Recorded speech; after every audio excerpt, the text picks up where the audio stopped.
Bienvenida, comunidad educativa del Instituto Miguel León Prado, a otro podcast en nuestro estudio ubicado en el Instituto Miguel León Prado. Y hoy día nos convoca a hablar de una autora que para mí es muy relevante en la historia del feminismo, de la política, del existencialismo, la literatura, etc., que es Simone de Beauvoir. Hoy vamos a presentar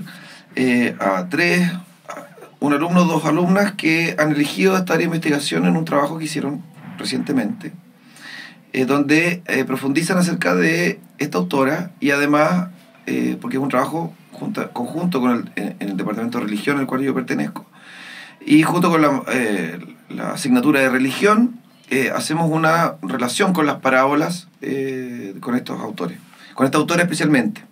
Bueno, los estudiantes pueden elegir varios autores para desarrollar su investigación y ellas han elegido Simone de Beauvoir.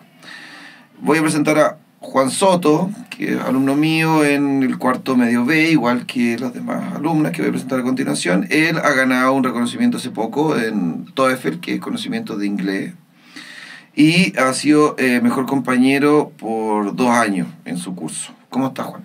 Bien, ¿y usted, profe? Bien, pues. Después Josefa Bahamondes, que también obtuvo reconocimiento en inglés, en este, en este reconocimiento del TOEFL, de la prueba TOEFL. Esto es tesorera de su curso, por lo tanto tiene intenciones políticas, ella pertenece a la directiva de su curso, y es tanto así que ella pertenece al Frente Estudiantil de Revolución Democrática. Ella participa en política partidista. Ganó en el 2022 un premio por minicuento, por lo tanto le gusta la literatura, lo que estamos hablando recién, y aproximadamente en séptimo básico el premio al esfuerzo, ¿no? ¿Por ahí va? ¿O no? Sí, está bien, ya. ¿Cómo está Josefa? Bien. ¿Sí? Ya. ¿Se me olvidó algo? ¿Nombre? No, está bien, ya. Martina, ¿cómo estás? Bien. Bueno, Martina es la mayor de aquí de los compañeros, ella tiene 18 años. Le gusta mucho pintar, está pintando, parte del colegio del establecimiento, en la sala de música especialmente. Le gusta tocar piano, es pianista. Ha ganado diferentes concursos en fotografía, por ejemplo, también valores marianistas, 2 años seguidos y premio al esfuerzo en 2019. Pertenece también a la directiva del curso y es vicepresidenta del curso. Además es encargada pastoral. Sí. Ya. ¿Hace cuántos años eres encargada pastoral del curso?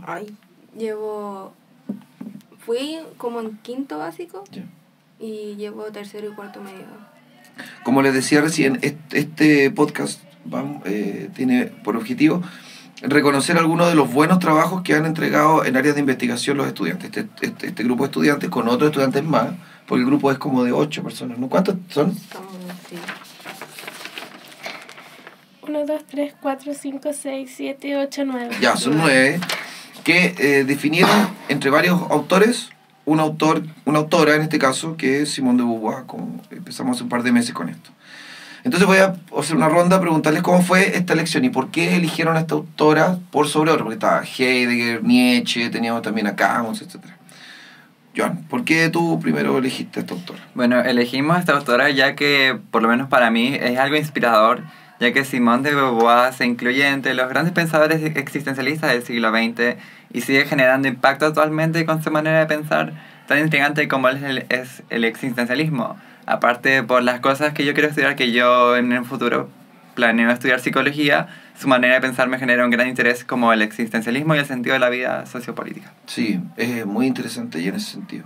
Josefa, para ti, porque, bueno, estamos hablando justamente antes de esto, repitamos las mismas palabras si quieres, pero me parece muy interesante tu aproximación. ¿Por qué te parece interesante estudiar a esta autora?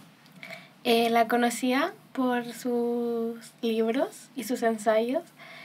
Aparte donde veo hartos como videoensayos, siempre mencionaban su teoría. Entonces la cachaba, sabía que era feminista, marxista, de izquierda, bisexual, como muy adelantada a su época. Y era de las pocas mujeres que estaba en la lista, como que siempre darle reconocimiento a mujeres en la historia. Entonces intenté convencer a los chiquillos de que era ella.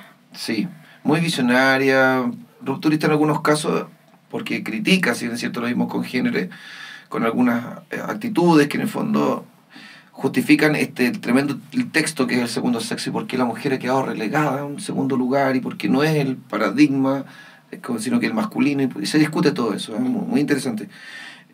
Martina, a ti, ¿por qué tú elegiste Por lo mismo me convenció la Josefa. Dentro de las pocas mujeres en la lista, ella es una mujer feminista en su época, que eso es algo de admirar dentro de una mujer, bueno, en general, pero más en esa época donde las mujeres eran oprimidas, y que siempre haya estado como defendiendo sus ideas políticas, como que no se haya sentido como la necesidad de ocultarse, como siempre de sacar la voz. Sí, y hacer un tremendo texto, como hablábamos recién. Bueno, por otro lado, si bien es cierto, eligieron al principio del trabajo esta autora, expusieron algunos de sus argumentos existencialistas, pero, ¿cómo se llama? ¿Hay algún dato interesante de la biografía de la autora que les parece? Partamos contigo de nuevo, Martina. Me llamó mucho la atención que ella venía de una familia muy católica y elitista, y eso, normalmente si uno ve a una familia así como que crece con esos pensamientos, pero con ella fue como lo contrario, como que ella, mientras más su familia la metía en eso, ella como más se iba hacia el otro lado, como que ella sabía que ella no pertenecía ahí. Ya, como a lo conservador, se alejaba de lo conservador. Y se fue más hacia la izquierda, como que ella siempre defendió sus opiniones. Y bastante joven, a los 15 ya empezó a rechazar esos Los ideales cánones que le pasaba a ¿no? la familia. Y la religión. Y se y todo emancipó para estudiar lo que ella quería. Sí. ¿Y qué estudió? Pues estudió varias cosas, ¿no? Filosofía. Y después le trae la Universidad de París. Sí, qué bonito. ¿Algún dato de la biografía de Simone de Beauvoir que te... Bueno, como mencionaron mis compañeras, siempre me pareció muy inspirador también el hecho de que ella siempre defendió las cosas que ella creía, a pesar de crecer en un entorno no muy a favor a lo que ella creía, y sacó adelante todas sus creencias y motivó a toda una generación actualmente también. Así que genera un impacto en la sociedad también. Sí, es interesante lo que dice Josefa, y Martina también, porque ella nace en un lugar burgués y defiende en el fondo una causa que no es solo burguesa, sino que excede a clases trabajadoras también, especialmente clases trabajadoras, siento yo. Bueno, y ahora una pregunta para entrar al argumento. Josefa, partamos contigo. ¿Cuál crees tú que parte de su argumento existencialista a ti te parece más relevante? De hecho, yo cuando empiezo a hablar como del sentido de la vida la pierdo un poco. Siento que la sigo más en sus ideas políticas, ateístas y todas esas cosas. Ya, pero algo de ese argumento que te parezca relevante, entonces puede que no el existencialismo, pero el feminismo, por ejemplo, cuando habla de que no se nace mujer, sino que se llega a ser, está hablando de muchas cosas, no solamente está hablando de política, ¿no? Está hablando de género. De mucho la libertad. La libertad. A ti, Juan, ¿qué parte del argumento existencialista del autor te parece Bueno, relevante? sí, sobre el sentido de la vida y cómo habla sobre cómo uno tiene que construirse y mantenerse vivo para poder darle un fin y objetivo a la vida misma, con una buena crianza y unos buenos cimientos para poder enfrentar la vida y todas sus dificultades.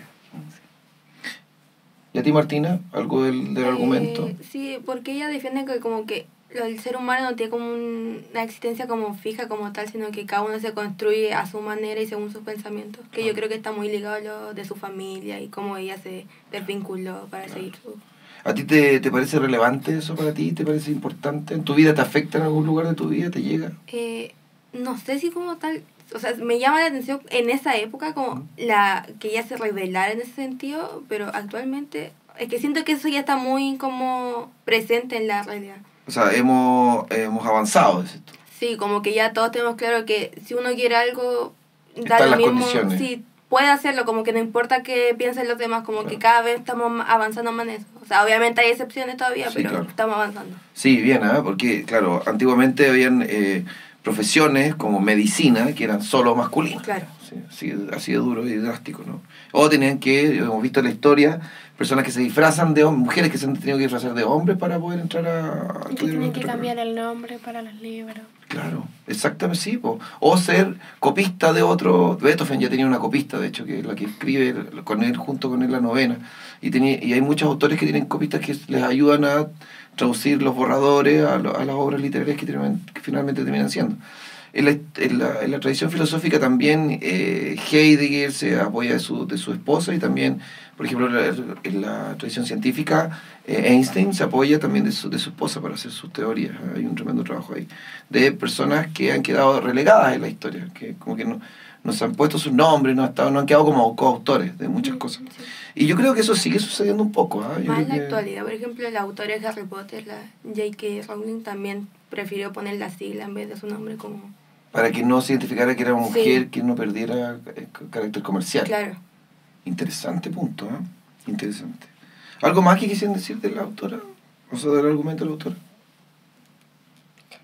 A mí me llama la atención que ella no separaba su trabajo de sus ideales y compromiso político y que lo que mencionaba antes, que algo que yo admiro mucho en las personas, cuando no se le hacen diferente en ninguna área, siento que yo me rijo mucho por ese pensamiento y a veces como que estamos en desacuerdo como con el resto de la gente con la que lo converso. Entonces en ella siento como que me ayuda mucho en ese aspecto. Sí, es cierto. A mí también, me pasa igual. Sí. Ahora, por último, bueno, junto con el profesor André, nos hemos puesto como meta hacer este trabajo de integración con parte del Evangelio por nuestra labor de evangelizador en este colegio, porque es un colegio confesional, relacionarlo con una parábola. Si bien es cierto, no en el sentido dogmático, sino que en el sentido reflexivo. Y ustedes eligieron la parábola, creo que del buen samaritano, ¿no? Sí.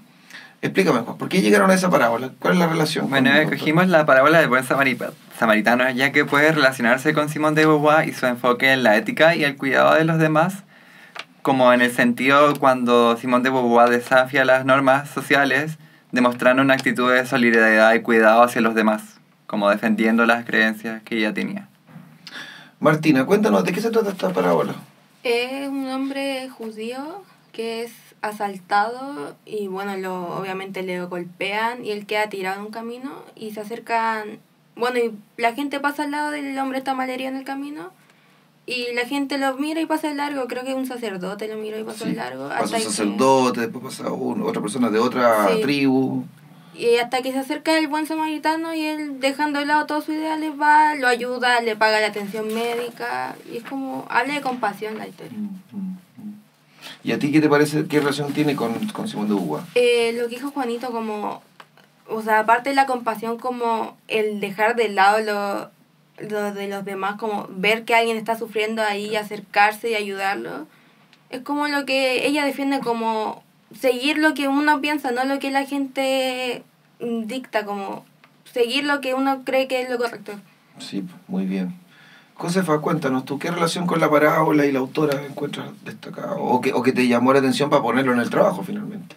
Bueno, repitiendo lo que dijo la Martina, era el enfoque de la ética, el hecho de que, por ejemplo, en el mismo hecho de ella siendo como burgués, igual se va a preocupar por más el lado obrero, otras clases sociales, que es lo mismo como aquí, como el enfoque al cuidado de los demás y de lo que nos concierne a todos, fuera de su individualismo, que es lo mismo que el samaritano, que era, no importa cuál es tu creencia, yo voy a defender tus cuidados.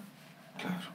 Bueno, y por último, para cerrar este capítulo, a modo personal, ¿qué es lo que te ha entregado este trabajo a ti? Lo voy a preguntar a cada uno, pero a ti, Juan, ¿qué es lo que te pareció relevante para este trabajo, para ti, para tu vida? Bueno, lo más relevante fue el sentido del existencialismo en sí y todas las creencias que Simón de Beauvoir aporta a la sociedad, ya que me inspira como en el sentido de buscarle el significado a las cosas más que rigarse por lo que dicta la sociedad, por así decirlo, como lo que hizo Simón de Beauvoir hace muchos años también. Claro, muy bien. ¿A ti, Josefa? Me enriqueció mucho mis argumentos acerca del feminismo, la libertad, la política y la historia. Y es como muy atrapante todo lo que ella habla en su ensayo. Sí, te invito a leer el texto, ¿eh? El segundo sexo. A propósito, estaba hablando de un texto de Simón de Beauvoir que se llama El segundo sexo, ya, por si acaso. ¿A ti qué es lo que te pareció para este trabajo que hicimos de juntar filosofía y religión? Me llama mucho la atención como, bueno, siempre me han llamado la atención como mujer empoderada, especialmente de épocas pasadas, donde más, bueno, era mucho más difícil. Y lo mismo como que te da como energía, como ver cómo ella se impone ante toda la sociedad y también su pensamiento existencialista. Como que, si bien uno no puede estar totalmente de acuerdo, como que te hace a ti pensar tú qué piensas que es la vida o qué crees tú en base a esto, como no necesariamente estar de acuerdo, pero forjar tu propia opinión en base a eso. Ya, eso te parece interesante. Bueno, les agradezco por haber venido. Yo sé que no querían algunos, ¿eh? Las cámaras ponen medio nervioso. Pero qué bueno que vinieron, les agradezco mucho haber considerado este espacio para también que quede para las siguientes generaciones y también felicitarlos por un buen trabajo que hicieron de investigación durante los últimos 2 meses. Eso pues. Muchas gracias. Y ese fue otro podcast de la sala de estudio del Instituto Miguel León Prado con los estudiantes de hoy día.